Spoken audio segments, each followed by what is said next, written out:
My name is Catherine O'Neill. And I'm Stacy Welton, and this is Fund and Flip.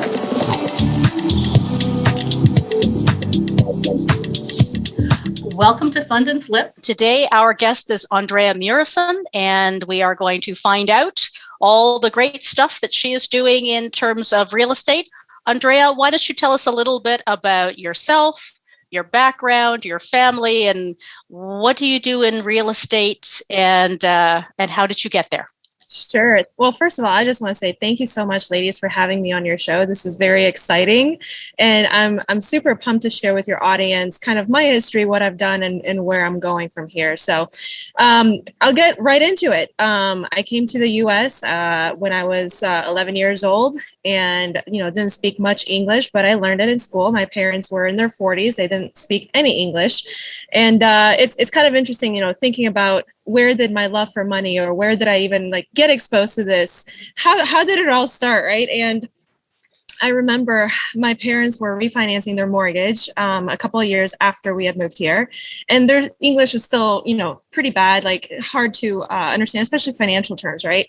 So I remember being 13 years old, and we had the mortgage broker come to our house, and I was translating for my mom and my dad, and that's when I was like, oh, I don't know anything about a mortgage, but I'm kind of learning about it, and I'm kind of learning about money. And my parents have always taught me about money, but it was interesting to kind of take it to the next level in terms of house buying, and how is it that we pay for the home, that the roof that we have above our heads. So like I said, I learned when I was very young, and I think that's when I really started liking finances and everything that has to do with money.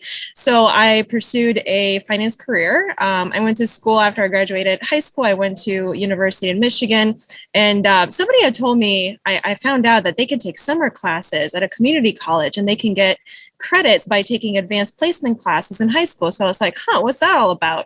And I looked into it, and sure enough, I decided to just get through school even faster. I actually finished my degree in 2 years. So by the time I was 20, I had graduated university, I got married all at the same time, and I started a full-time job. And that's really when my finance career started. My husband and I, we bought a duplex. We decided that we wanted to house hack, even though it wasn't called house hacking back then. We just wanted to save money. So we ended up using his income for our living expenses. We had our tenants paying our mortgage, and then all of my salary went to our savings and towards our investments. So that's kind of how it all started. Amazing. And so where are you, or where have you gone since then? What are you doing now? Are you still doing the same things? What's happened? Yeah, a lot has happened. So I spent about 12 years in corporate finance. I loved everything, money, treasury, finance, stock market, all that kind of stuff. And I learned a lot. I used to negotiate really big credit facilities. Most recently, I was at Quicken Loans, which is the largest mortgage company in the United States. And I really liked what I was doing, but I was like, man, I feel like I'm missing out. I want to build something of my own. I want to build a legacy, right? And especially watching my husband, Ben, kind of doing things. And, he's grown a huge real estate company in Windsor. So I wanted to be part of that. So I decided, it was a very risky time. Right in the middle of the pandemic, I'm like, I think I'm going to quit my job. And I didn't know how things were going to turn out, right? It could have either gone really bad or, maybe really good. But the one thing that I wanted to try out during this time period, or the one thing that I didn't want to happen, is to look back 10, 12, 15 years from now and say, man, I should have left my job. Man, I should have taken that chance. So I didn't want to live with any regret. And I said, you know what, if I have to go back to my job and I have to try this out again, it is what it is. I'll do it. But for now, let me just try the entrepreneurial route.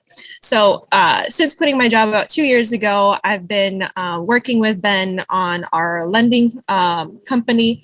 We've done a lot of mortgages. We've JV'd with a lot of investors all over Southwest Ontario. And it's really interesting because you're a fiduciary of money, right? Some of it is our own money. Some of it is our own investors' money. But at the end of the day, you're a fiduciary. So my risk level and your risk level, or your risk tolerance, is different than mine. So whenever I go into a new investment, I have to really consider okay, is this, look at all the different risks. Is this something that if I was taking in Catherine's money, is this something she would be comfortable with me investing?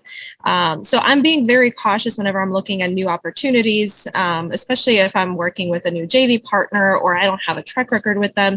It's very important that I'm very responsible, especially when it's other people's money, of course, my money too, but especially when I'm taking in investors' money as well. So we've been able to bring in money from family and friends, and really helping them make their money multiply. Because a lot of people, maybe they don't have the time or they don't have the resources, they don't have the knowledge, but we've been doing this for 12, 15 years. We've been in real estate. So we have the financial know-how, we have the connections, the resources. So why not just help our family and friends also get ahead financially by taking in their money and investing it for them?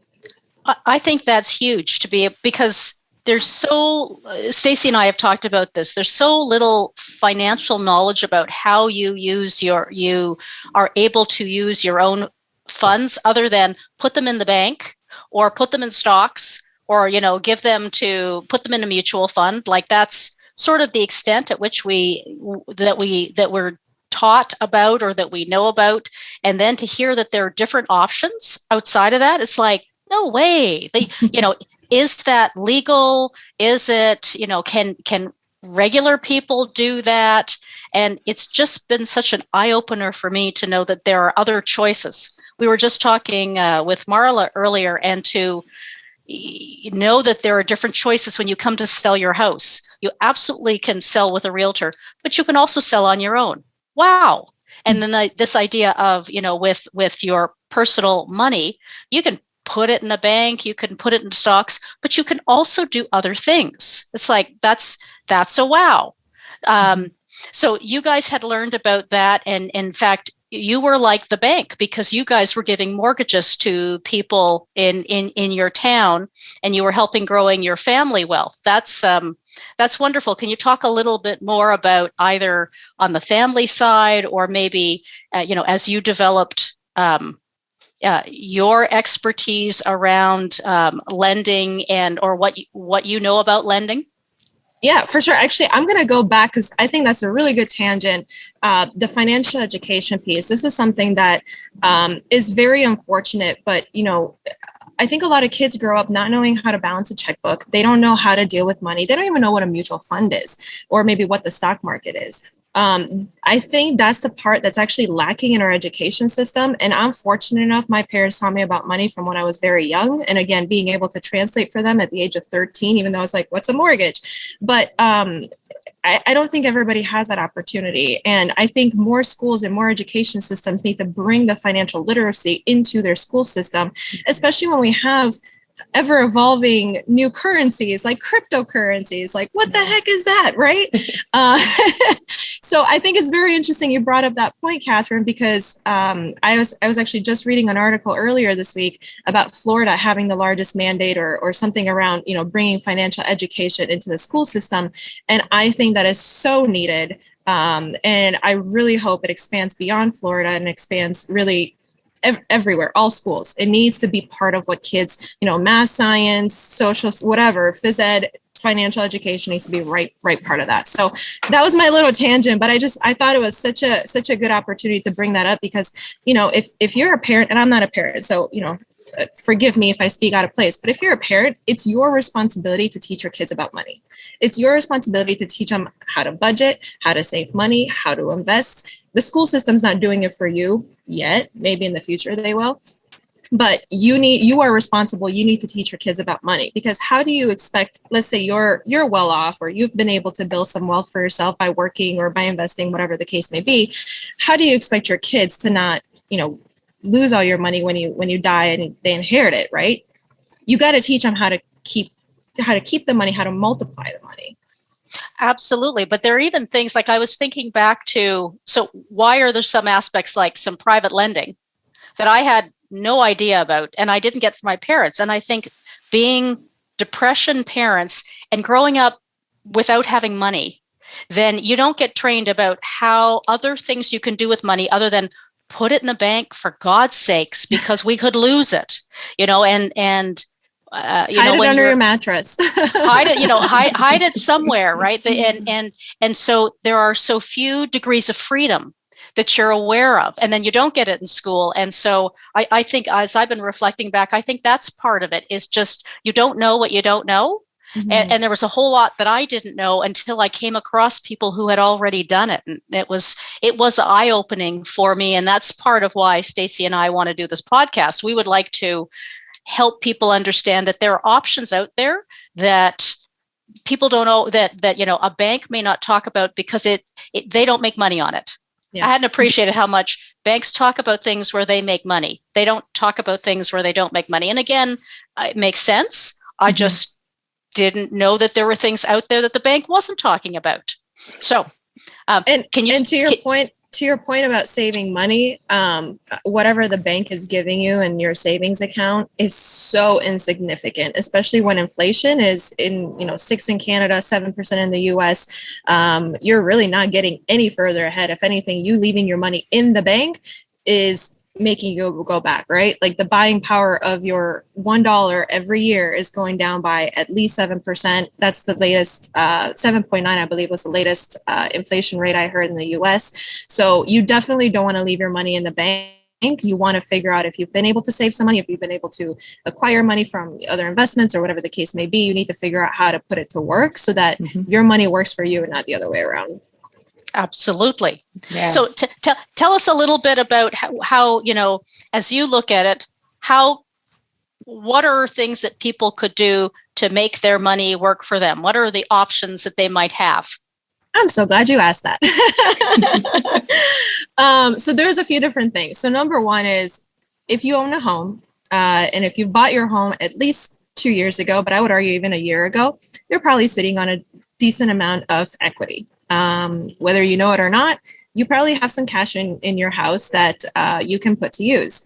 So there's different ways that you can actually get access to that cash, get access to that equity without selling your home, right? Most people are like, oh, well, I have to sell my house. It's worth $100,000 more than I paid for, but I have to sell it in order to get my money. Wrong. You can do a few different things. Obviously, refinance is the easiest. However, most mortgages are closed, so it's not just a matter of going to refinance, pulling your money out. But rather, you can get a line of credit. And there's different mortgages. I'll give you an example. National Bank, the mortgage that we had on our last home in Canada, actually had a line of credit that was attached to our mortgage. And as we pay down our principal on our mortgage, the line of credit availability went up to a certain amount, obviously. But there's different ways that you can tap into that equity by attaching some sort of a HELOC, which is home equity line of credit, or just a line of credit through a different bank, attach it directly to the equity in your house. And the benefit of a HELOC, which is why I like it more than just, getting a flat mortgage, is so let's say I take out the money off the HELOC, I use it for a flip or for whatever reason I'm using it. I now flip the house, I got my money back, I can pay off the HELOC, and it's still available for me to use on the next deal.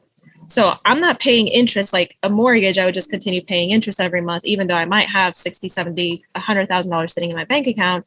In this case, I'm actually able to pay off my HELOC. I'm not paying any interest. I get the next deal 2 months later. I can then pull out my money again and repeat and recycle. That sounds great. Okay. So if you have a HELOC, if you have equity in your home and you're wondering, well, what can I do with it? Like, I'm not in the flipping business. I'm not, going out and buying properties. Well, lucky for you, there's a lot of other people who are doing that.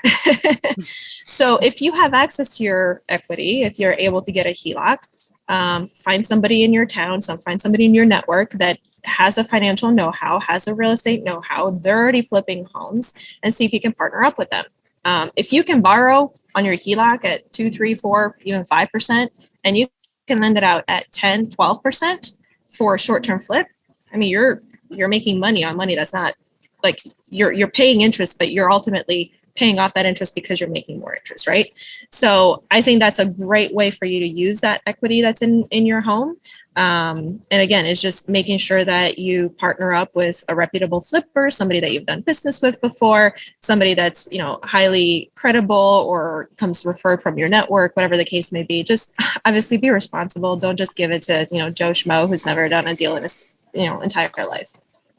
And then if I have that, and you said you talked about giving it to a flipper, but I could also get a mortgage just like a bank could. So I could not just give people money, but I also could become, I guess, a mortgagee or a mortgager. I'm not sure which one it is, but I could get a mortgage on one of these places. And then just like the bank loaned me money for my house and I was expecting to pay it back because I wanted my house. Yep. Then similarly, you could give money to somebody in a short-term basis and get a mortgage with them. And then presumably they would want to pay it back because they want their house as well. So you can actually also secure your money just like a bank.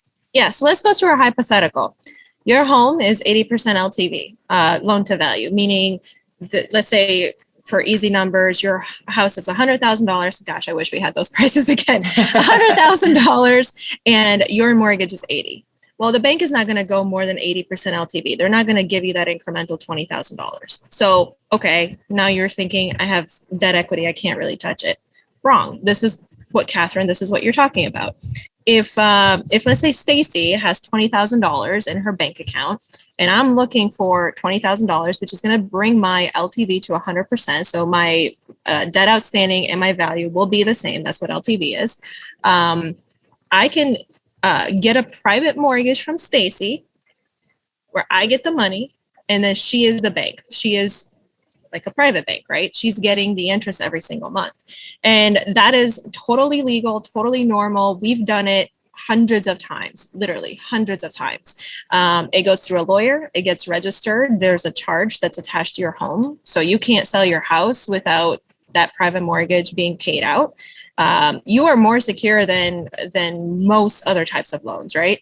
Because there's that house. The only parties that can come in front of you, like, if the homeowner hasn't paid their property taxes, then sure, the city could come in and put a lien in front of you. But other than that, it's just the first mortgage that says TD Bank, and then you're second on the list. The moment that house gets sold or liquidated, you get paid out, assuming there is enough value there for you to get paid out in full. But the market has been on the rise recently, so most likely you'll be fine. And as you said, you would be working with somebody, you'd vet their ability to be able to pay you back, to be able to, sell the house if somebody is flipping it or something. So you do some due diligence. You don't, as you said, you don't just give it to Joe Schmo. You check it out. You say, yeah, I have a really good likelihood of getting paid back anyway. And then on top of that, there's a lien on this house, just like I had to pay the bank. Somebody is going to have to pay me. Yeah, 100%. And I want to touch on that for just a second. Any decision you make that has to do with money, like, don't be dumb about it. Don't rush into something because, the opportunity is going to be gone. You only have the next hour to make a decision. No, you got to make sure you are doing your due diligence on every deal, on every person you're investing with. Like, be smart with your money. I think it's common sense, but maybe it's not as common as I think.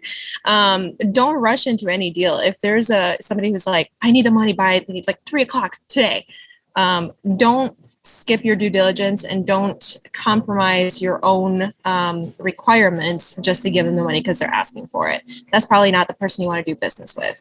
So yeah, 100% do your due diligence, and ultimately it'll go through the lawyer as well, and they can advise you.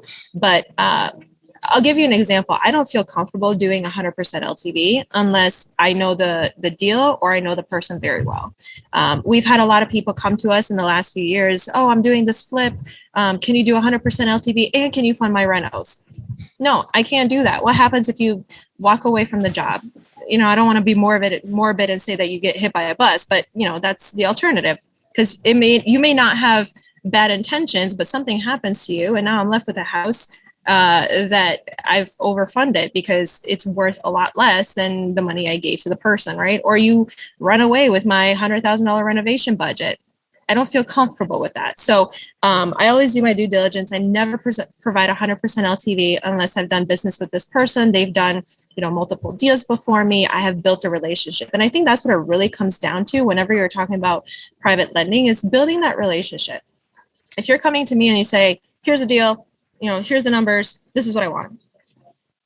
Hi, how are you? What's your name? Nice to meet you. Like, hello.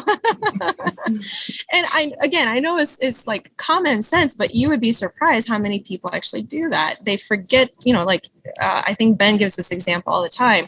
They forget that when you get married, you date for, a few months or years before you get married, right? So it's like the same thing with your lending partnerships, whether you're the lender or you're the borrower. Date the other person, like get to know each other, make sure that you have the same value system, the same integrity, you're not going to screw each other over. Build that relationship, and then once you do, when you have that track record, then yeah, you can just send me an email, here's the details, and I'll go ahead and fund it for you because I know, like, and trust you. That sounds great. So you talked about using equity in your house through your HELOC, and that you could rent that out and live in the spread, as they say, pay a little bit, make a little bit more, live in the difference. Are there any other ways that I can use equity that I already have to be able to borrow against and to loan out so I can make some money on it? Do you have an RRSP? Yes, I do. Or a TFSA? Yes, I do. So this is something that actually a lot of Canadians don't know, but if you have invested into an RSP or some sort of retirement account, you are able to use those funds to lend to other people. And I know this is, again, not a very well-known fact. I think we've been spreading the word as much as we can because why not? Like, why would you invest in a mutual fund or in stocks that don't even beat the market, or, something that's not very secure that you have absolutely no control over, when if you have an RSP, you could lend it to me and I could go ahead and do a flip or do, some other real estate investment.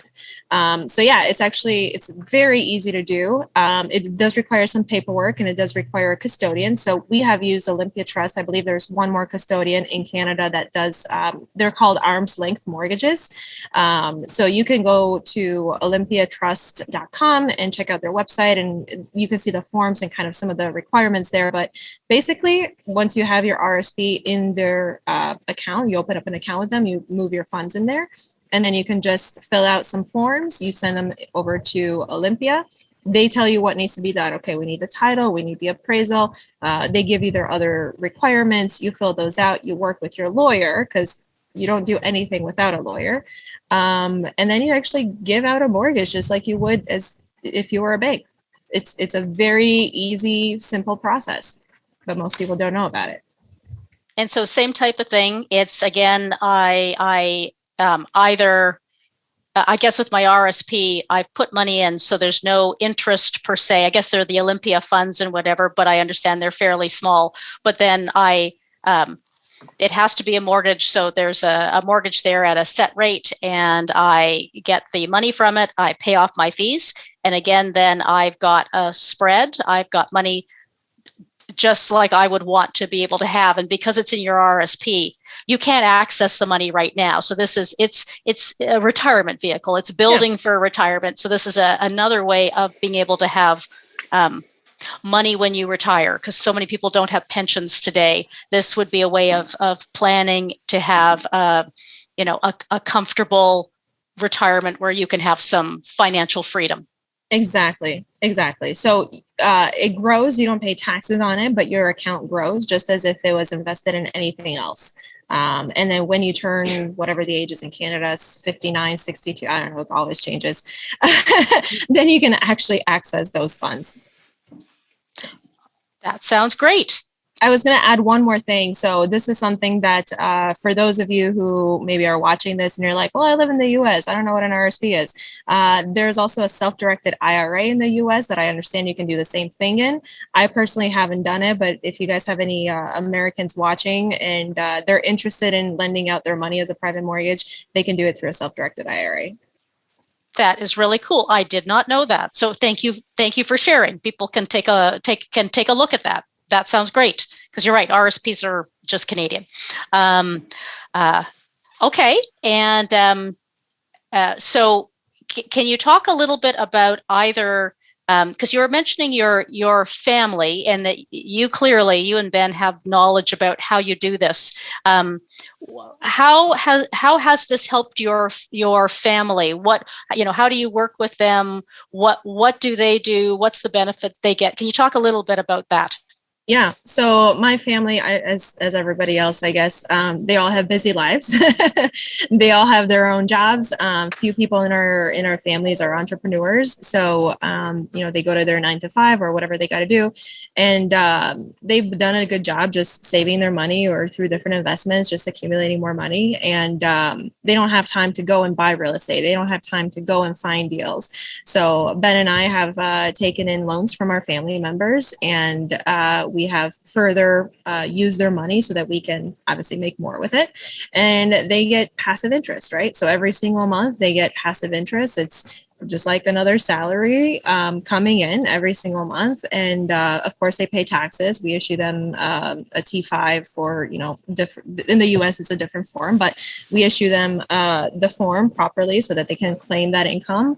And yeah, it's a win-win because again, they don't have time, or maybe they don't have the desire, or maybe they don't want to learn how to do all this. So for us, we already have that financial know-how, and it's just a matter of helping them.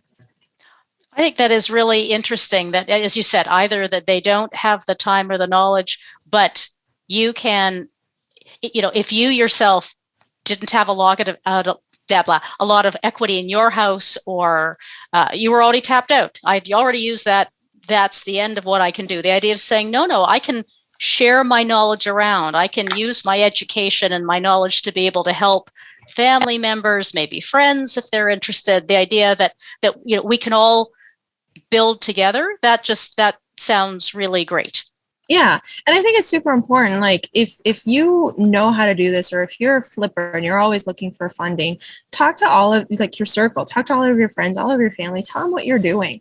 Because you don't know who has an extra $50,000 or $100,000 sitting around, or who has equity in their house and they're like, I don't want to let this equity sit dead. I'd rather find a way to use it. Right. So never stop marketing yourself. Like don't go and just, beg for money, or just be that annoying person at every, family reunion that's like, who's got money? I want money. Can you help me out? Like, don't be that person, but don't be afraid or shy to tell other people what you're doing. And you never know, again, when that opportunity comes up and somebody's like, oh, I always wanted to invest in real estate. I didn't know I could do it this way. Let me find a way to, help you, or help each other. Yeah, it's amazing. And sorry, go ahead, Catherine. Go ahead. I was going to say, well, that certainly helps the community, and I understand you do some like good works within the community as well. You've been doing some stuff. Can you talk a little bit about that? Yeah, I love giving back, and I'll tell you, I haven't always been this way. Because of my upbringing in Romania under communism, like you held everything very close to your own. Your chest, whatever the expression is. And, I didn't live with an open palm. I always kind of live with a closed fist, because you never know when that money's going to go away. I think as we've learned to make money, create money, I've started living with an open palm and really giving back. Because at the end of the day, like I can have whatever money, I can have the cars, I can have the house, but none of that matters. Like it's temporary happiness, if you even want to call it that. Sure, it's great having a Lamborghini, but after a while, it's just a car. It's just a car. It's not that big of a deal. So I've really opened up my heart to different charities, different people that I can get involved with. And just recently, actually, I was down in Mexico at an orphanage, and we helped build a playset for the kids. We also painted the building that they're in. We played soccer, and man, there was this little kid. He stole my heart. He was just like, I don't know, maybe 8 years old. He was just sliding left and right when we were playing soccer and falling and getting back up again. And I just looked at him and I'm like, this is why I do what I do, because I want to be able to give back. My heart wants to give back, and seeing the joy in the kids' heart, or on the kids' faces, it made it all worth it. So you don't make money just to, hold it onto yourself, because, there's an expression, if you're a jerk when you're poor, you're going to be a jerk when you're rich. Right. So for me, that's not it. It's how do I use the money that I've been able to make passively or through whatever investments I've had to really help others, because at the end of the day, my life's mission, my life's purpose is not about me. It's my purpose is to love God and to love people. So just being able to give back is something that's been very special to me in the last few years. No, that is just absolutely, I don't have words. That's wonderful. Stacy, you were going to ask a question. I think that it is gone from my head now. Oh, sorry. Yeah. Sorry. Well, you have the question you always ask. Yes, I do, for sure. So the question that I've been asking everyone has been, like someone who's new to real estate investing, brand new, and they wanted to get involved either in private lending or in real estate investing. What would be your suggestion for them? Don't stop learning. I guess if you're brand new, I guess you've never started learning. So start learning. And how would they start learning? You know what, is just honestly talking to other people, finding communities like Cashflow Tribe, like Council, where there's seasoned investors. There's some new folks as well, but you can just pick other people's brain, right? I'm always curious to see what other people are doing. How are they structuring their deals? How are they getting their funding? Are they getting private mortgages? Are they getting loans from the bank? Just really start talking to people. And then once you get you hear from everybody's perspective, then your wheels start turning, and then you kind of start figuring out, okay, if I'm going to do this, I want to go down this path, or I want to do it this way. I like this strategy, or whatever the case may be. I think it's really just being willing to learn, always being open to learning. And like I said the first time, never stop learning. Yeah, for sure. And if someone wanted to reach out to you, or Ben, both of you, how would they go about doing that? For sure. So I'm on Facebook, my Andreea Muresan. Although I will tell you, I use Instagram a lot more often than Facebook. So my Instagram is Andreea M Muresan. So there's 2 M's in there. And then of course, Ben Humble CEO on Instagram, and Ben Muresan on Facebook. All righty, that sounds great. Well, I want to thank you so much for taking the time, for being so detailed with, kind of that, what can be done, how it gets done, why you do it that way. Talking about the importance of education, because that's absolutely true. And I'm sure people will find this really interesting. And we very much appreciate that you took the time from clearly a sunnier place where you are compared to palm trees compared to where we are. So that's excellent. So if you want her lifestyle, bear that in mind.